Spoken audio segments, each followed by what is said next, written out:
Au nom du Père, du Fils et du Saint-Esprit. Amen. Que la paix de notre Seigneur Jésus-Christ soit avec nous, chers abonnés, et sur vous qui pour la première fois regardez cette chaîne. C'est le Saint-Esprit qui vous y a conduit car Dieu veut parler à votre cœur. Si vous aimez la parole de Dieu comme je l'aime, merci de vous abonner, d'appuyer sur le pouce levé, de partager cet enseignement. Que Dieu vous bénisse in the name of Jesus Christ. Amen. Mes frères et mes sœurs, la parole que je voudrais partager avec vous en ce jour est tirée du livre de Judith, chapitre 8, le verset 16, qui dit, et je cite, « N'exigez pas de garantie quant aux décisions du Seigneur notre Dieu. Dieu n'est pas comme un être humain. On ne peut pas le forcer à agir ou l'obliger à négocier. » Mes frères et mes sœurs, parfois la parole de Dieu est tellement simple, est tellement claire, qu'on n'a pas besoin de parler beaucoup. Parfois, la parole de Dieu nous invite à une réflexion profonde sur notre manière de nous adresser à Dieu. Judith vient nous rappeler que Dieu n'est pas comme un être humain. De ce fait, nous ne pouvons pas et nous ne devons pas lui parler comme nous voulons. Comme j'ai l'habitude de le dire, Dieu n'est pas notre voisin d'école primaire. Dieu n'est pas un ami de la classe de CP1. Dieu n'est même pas notre camarade.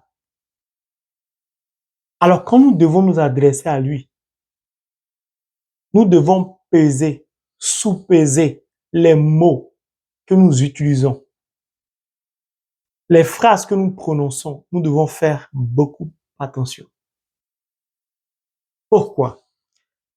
Certains chrétiens vont jusqu'à exiger une garantie de Dieu. Certaines personnes vont jusqu'à vouloir obliger Dieu, forcer Dieu à agir. D'autres vont jusqu'à négocier avec Dieu. Je vous donne un exemple, ou plusieurs exemples. Pour qu'à partir de cet enseignement, tu changes ta manière de t'adresser à Dieu. Je vais vous parler du roi David, avant de donner quelques exemples. Si vous prenez le livre de 2 Samuel, chapitre 12, le verset 16, vous lisez le verset en entier, vous allez comprendre. Voici le roi David. Dieu l'a choisi comme roi, qui a plein pouvoir. Il décide de faire tuer Uri, le mari de Bathsheba, c'est-à-dire la mère de Salomon. Puis il récupère la femme de celui-ci, après l'avoir fait tuer. Elle tombe enceinte. Dieu se rend compte du comportement macabre du roi David. Dieu inflige une maladie à l'enfant. Le roi David, comme il est le choix du cœur de Dieu, se croit tout permis. Il décide d'observer 7 jours de jeûne, prosterné face contre terre, pour obliger Dieu à renoncer à son projet de mettre fin à la vie de l'enfant. Il décide d'observer 7 jours de jeûne pour emmener Dieu, pour forcer la main de Dieu à reculer. Dieu lui a dit, si tu veux, il faut jeûner 1000 ans. Ce que tu as fait est mauvais et cet enfant ne va pas vivre. Cela n'a pas empêché le roi David de jeûner quand même. Puis ils sont venus lui dire, ou du moins il a entendu les murmures des uns et des autres. Et il a posé la question. On lui a dit l'enfant est décédé. Son jeûne n'aura servi à rien. Mon frère, ma soeur, ce n'est pas parce que Dieu t'aime, ce n'est pas parce que tu es baptisé Ce n'est pas parce que de temps en temps tu as des visions, tu fais des songes, Dieu te parle, tu as des révélations, que tu vas penser, que tu peux dire à Dieu ce que tu veux. Ce n'est pas parce que tu vas répéter tes murmures, ce n'est pas parce que tu vas verser autant de larmes parfois que cela va emmener Dieu à agir. Dieu n'est pas comme un être humain. Je vais vous donner maintenant quelques exemples. Après avoir parlé du roi David qui n'est pas des moindres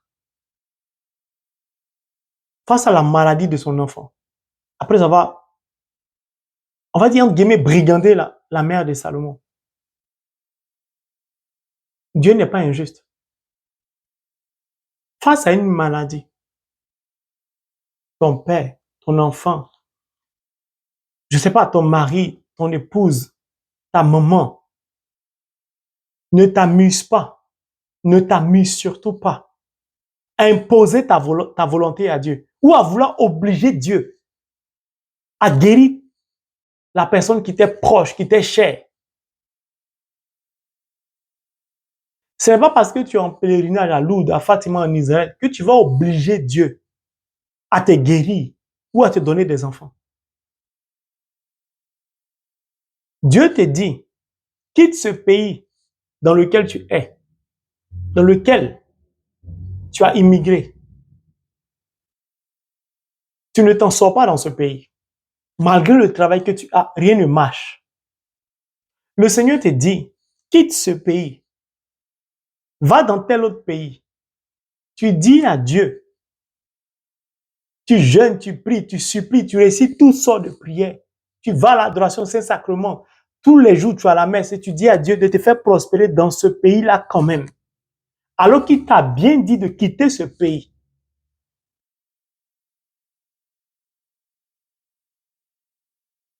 Tu es dans un foyer, tu es en couple avec quelqu'un. Ça se passe mal. Tu as des tensions, tu as l'ulcère, tu n'as jamais la paix, tu n'es pas heureux ou heureuse. Le Seigneur te dit, quitte ce foyer.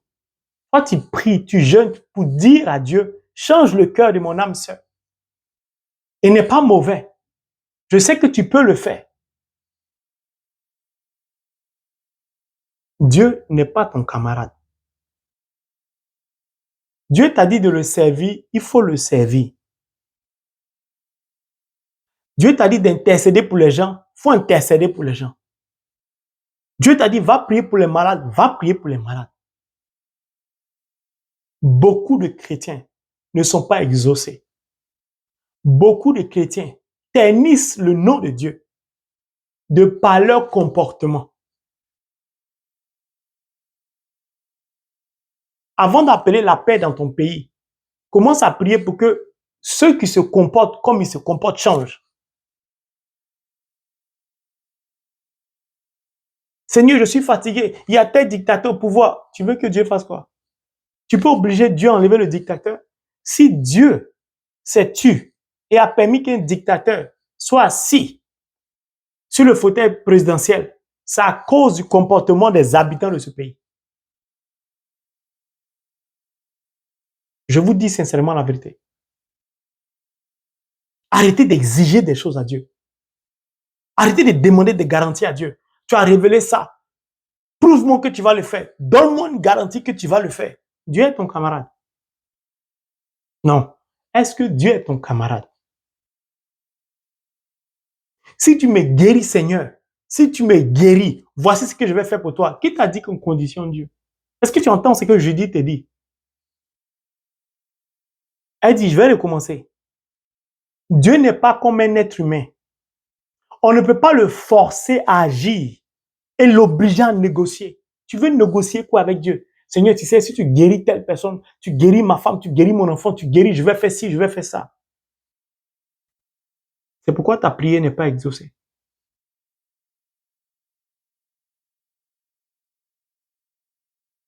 Si tu me fais sortir de mes difficultés, Seigneur, je vais négocier avec toi.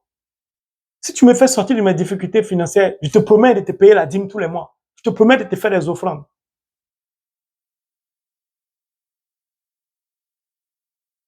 Dieu n'est pas un commerçant, on ne négocie pas avec lui.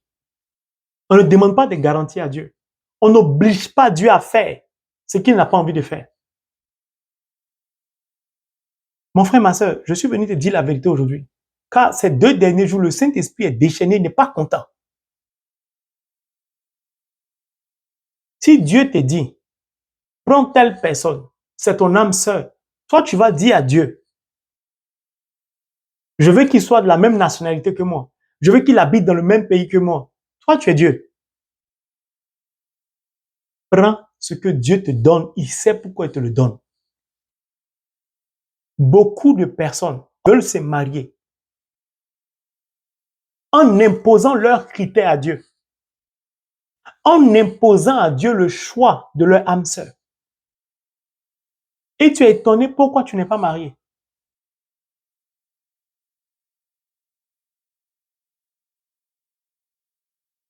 Tu veux un travail, tu ne peux pas forcer Dieu. C'est pas parce que tu vas dire, je suis fatigué, ça fait 10 ans, je vais à l'église tous les jours. Seigneur, je n'en peux plus. Je me lève la nuit pour prier. Seigneur, pourquoi dans ma famille il y a l'idolâtrie? Ce n'est pas parce que tu vas dire tout ça que tu vas emmener Dieu à t'écouter et à t'exaucer. C'est pourquoi laisse-moi te lire le verset 17, le verset qui suit, pour que tu comprennes ce que Judith te dit. C'est pourquoi en entendant qu'il nous délivre, c'est-à-dire dans l'attente de notre délivrance, continuons de l'appeler à notre secours. Puis écoutez bien, il nous écoutera s'il le juge bon. Quelle puissance de la parole de Judith. Judith est veuve, mais elle jeûne tout le temps. Lisez le chapitre, vous allez voir qui est Judith. Des gens ont sérieusement la crainte de Dieu. Nous sommes beaucoup à être des chrétiens, à dire nous avons la crainte de Dieu. Mais notre manière de prier, notre manière de nous adresser à Dieu blesse le cœur de Dieu. Parfois, nous méprisons Dieu parce que nous ne voulons pas lui obéir. Nous voulons imposer notre volonté à Dieu. Nous voulons emmener Dieu à accomplir notre volonté comme si nous avons le pouvoir de le faire. C'est pourquoi ce verset nous rappelle que Dieu n'est pas comme un être humain.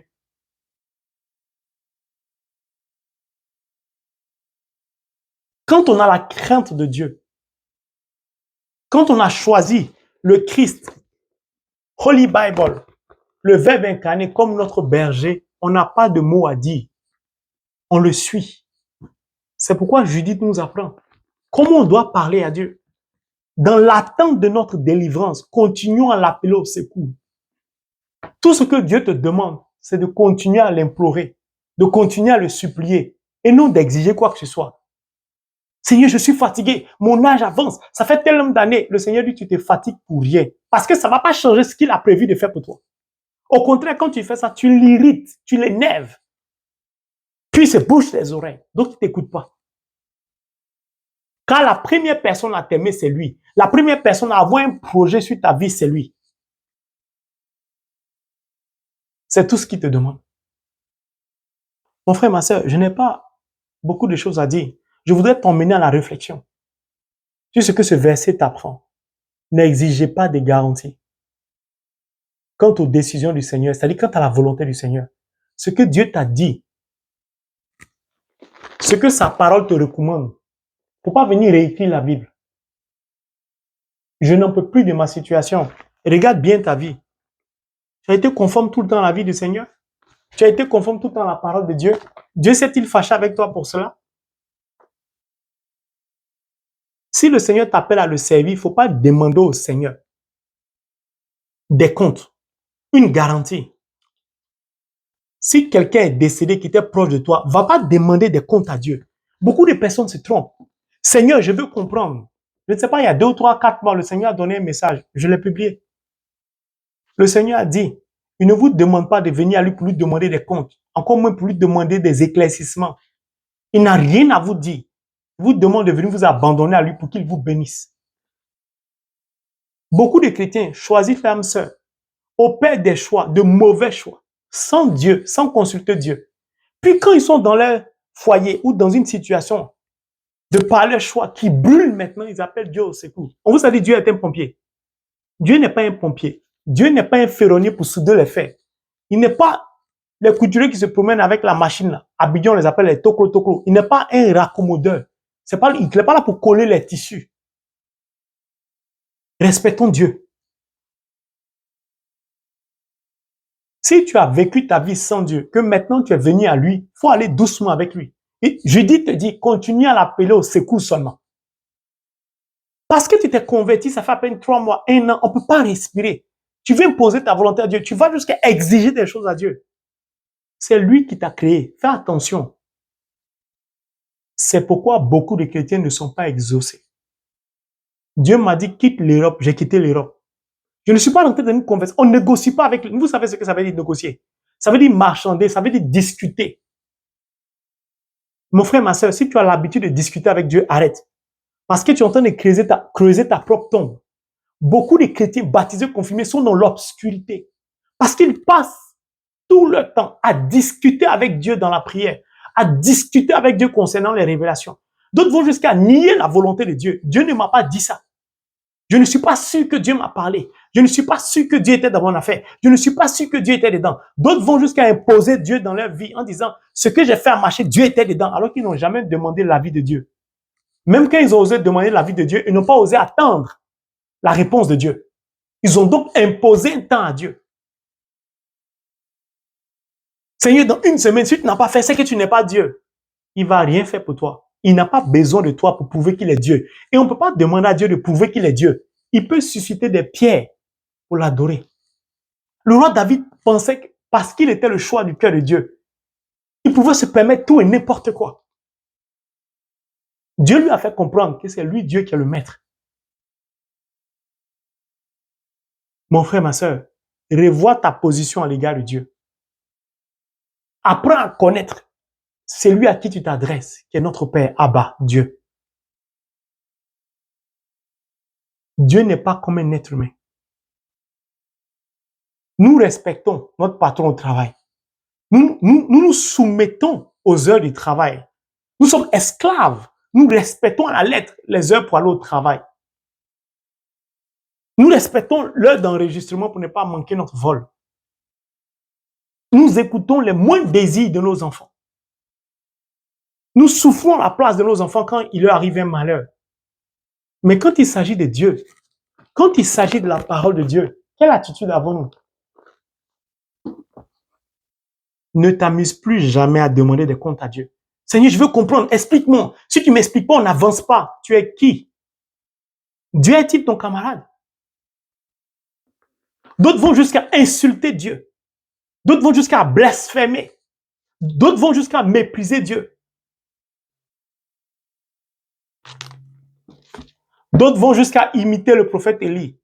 Fatigués de la situation, ils vont jusqu'à dire à Dieu, la mort est mieux. Demandez à Élie. Quand il a dit ça, qu'est-ce que Dieu a fait? Dieu dit, ok, j'ai choisi celui qui va te remplacer, Élisée, puis des chars de feu sont venus le chercher.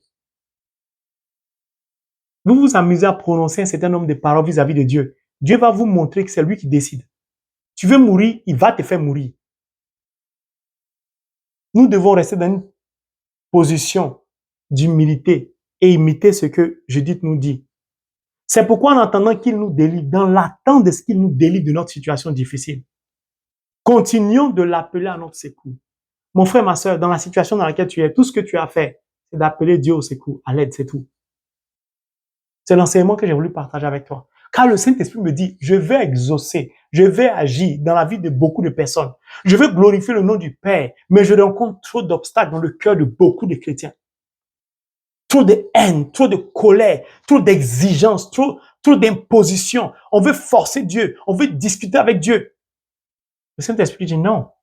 Trop, c'est trop, il doit y avoir des limites. Dieu te guérit quand il veut, comme il veut. Il va te donner ton âme sœur quand lui, il veut, comme il veut. Il te donne un enfant selon son désir, sa volonté. Le travail, c'est lui qui va te la richesse. Tes dettes, c'est lui qui va les effacer. Que Dieu nous donne de pouvoir méditer profondément sur ce verset de Judith. De réfléchir sur nos murmures, sur nos plaintes, sur le compte rendu qu'on demande à Dieu de nous faire. pour que notre attitude change à l'égard de Dieu, pour que nous puissions entrer dans notre bénédiction in the name of Jesus Christ. Amen.